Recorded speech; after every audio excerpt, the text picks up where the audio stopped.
Ate Kakay. Dito po sa rooftop.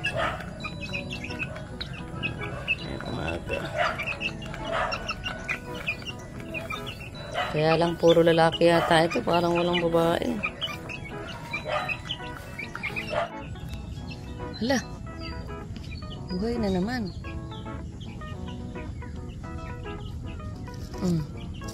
Hinog na naman guys. Grabe guys. Hinog na naman. May hinog na naman guys. So, diba ang bilis niya ang bilis niyang maghinog, magbunga. Pero ang puno niya guys, hindi dumadami. Easy daw.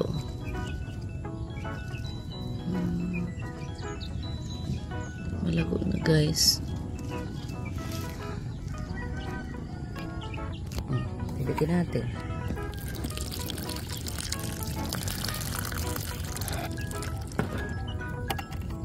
Para po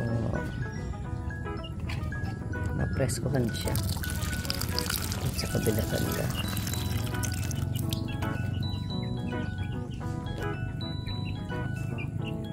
Yan guys, malaki na naman Kasapin ko ng bago. At nabasa na yung papel. Ilagyan ko ang ating grapes. Ano pa naman po, basa pa ang puno.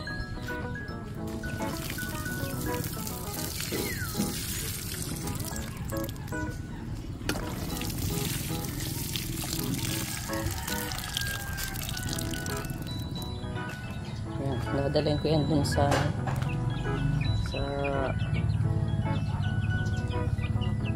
dadalhin ko ito doon sa kubo. Mga mga nahabol na. Baka tukain na itong mga halaman ko dito. Talagyan natin ito guys.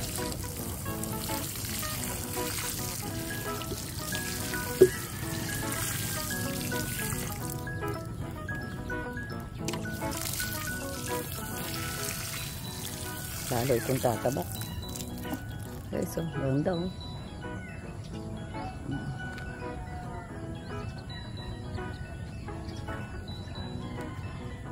Yan na, haba na guys. Nagsusumpayan na sila. Magkakaalaman na this. Yan na guys, nalinis na yung puno niya. Yan. Hindi ko po na ipakita kasi may hawak akong cutter. Ito na po yung mga naputol kong sanga. Yan. Tumalinis na rin po yung puno niya. Ayan, tinanggal ko na yung mga medyo malaki-laki na. Try ko po itong isimilya ngayon. Kung magkakaroon na ako ng mga panibagong pabubuhayin. Ayan. So, ito na po ang dalawang cordon. Ito, ayan, may natira pa po kasi medyo maliit pa. Baka hindi mabuhay, sayang. Pero, ito, yan po dito sa parting ito. Ito, dapat mawala na rin po ito para malinis siya, makatutok siya dito. Dito po, dito. Ayan. Sa paglaki. Ayan. So, dalawa rin ang bubuhayin natin dito na cordon. Ito yung isa. So, yan po. Itong isang sanga na ito. Itong sa mga yan.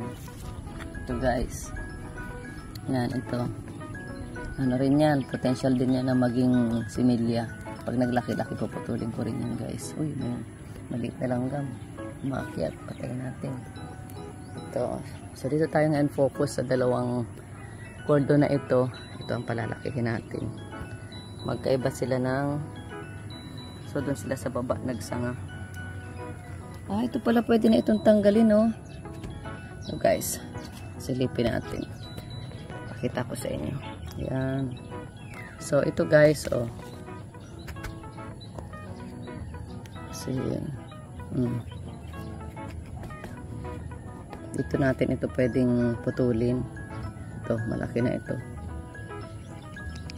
Yun. Sorry. Ito po.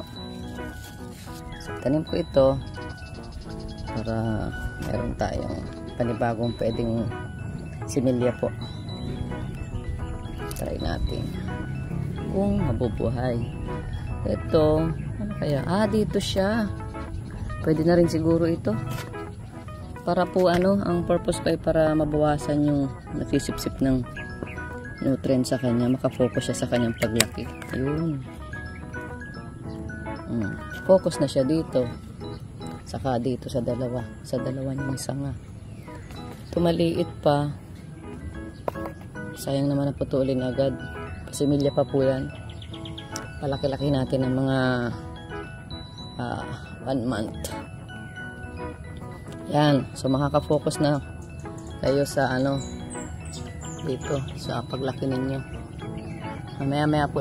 So ito na po guys, yung tinanggal po natin dito. Ayan. Tsaka ito dito yung tinanggal po natin dito kanina. Ito. Ayan. So ito sasabi ko po sa inyo na dapat ay malinis yung puno. Ayan, malinis na siya.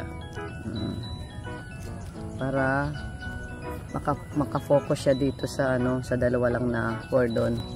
Ito yung dalawang cordon na aking tututukan dito sa isang puno na ito. So tigda dalawa sila. Ayan. Ito po. Ganda. Healthy po yung yung sanga niya. Tapos ito yung isa. Ito bali din ito. Tatanggalin ko rin po yan, kaya lang hindi pa siya brown. Maliit pa siya. Dapat mga at least pencil size, mga ganito po kalaki. Para sure na sure po na mabubuhay.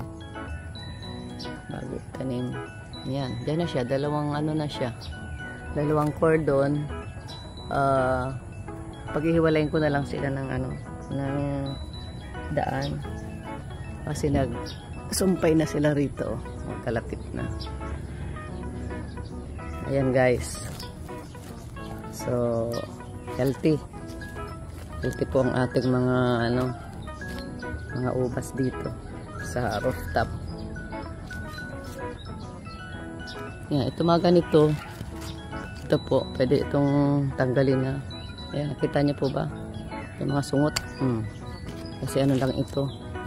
Pampadagdag pa ito na magkaagaw ng nutrients.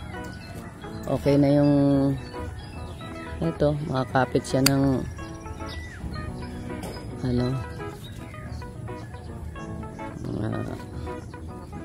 medyo malayo-layo ang pagitan. Ayan. Grabe makakapit po ang ayan grabe makakapit. Kaya pala ang ubas ay matatag. Fine. Magkalapit sila. Kaya baka mag-agawan. Ililipat ko ito dito banda sa kabila. Mamaya po. Upa ako ng patay na upuan. Ayan. Ayan na guys. Ito na po yung mga sanga natin. At mahinanda na po tayo ritong bags. Mabubuhayin natin. Tingnan natin kung mabubuhay ito. Kahit yung iba medyo maliit-liit yung sanga. Try po natin. Kasi baka makaalis tayo ay para at least pagbalik ko mayroon akong titingnan na kung nabuhay o hindi. So guys, kumuha tayo ng sanga ng aloe vera. Tapos ito yung mga sanga ng grapes na pinutol po natin na gagawin nating patutubuin natin.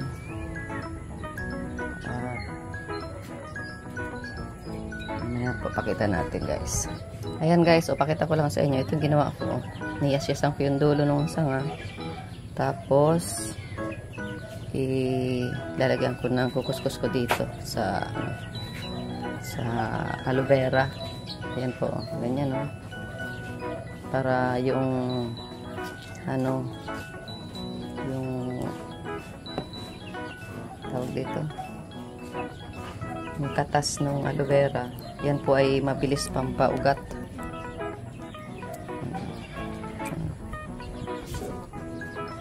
Yan. Tapos lagay ko po dito. Yan.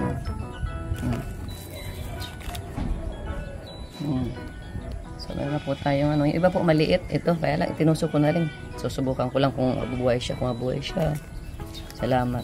Hindi siya umugat. Salamat din. Pero ito sure ako uugat po ito. Ito maliit. Ayan guys, natapos po tayo ng ating pagtatanim. Ayan. Pagsisimedya pala. Ayan. Hintayin po natin. Let's wait for 2 weeks. At itong mga sobrang dahon, yung pong malilinis, kukuhain ko po at patutuyuin. Maganda daw itong gawing tiyak. Yung iba, binabalot daw dito ang kanin. Maraming kagamutan ng dahon ng grapes. Pangtapal daw ito sa may mga pilay-pilay.